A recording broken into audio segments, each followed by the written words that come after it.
विनय कोरे यांचा जनसुराज्य पक्ष आता महायुतीमध्ये सहभागी झालेला आहे। विनय कोरे यांनी या संदर्भात मुख्यमंत्र्यांची भेट घेतली। या भेटीनंतर त्यांनी महायुतीत आपला पक्ष सहभागी झाल्याची घोषणा केली आहे। कुठल्याही अपेक्षेविना महायुतीमध्ये आल्याचं विनय कोरेंनी म्हटलेलं आहे। पण असं असलं तरी जनसुराज्य पक्ष महायुतीमध्ये आल्यामुळे स्वाभिमानी शेतकरी संघटनेचे खासदार राजू शेट्टींनी मात्र नाराजी व्यक्त केली आहे। जनसुराज्य पक्षाचं कोल्हापूर, सांगली, सातारा या जिल्ह्यामध्ये या पट्ट्यामध्ये स्थानिक स्वराज्य निवडणुकांवरती प्राबल्य आहे।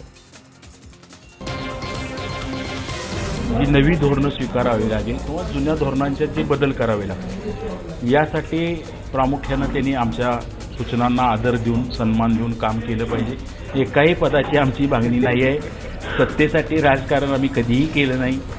आमचा अजेंडा किंवा आमचा विचार आणि आमचं धोरण हे प्रामुख्याने आम्हाला राबवण्यात इंटरेस्ट आहे।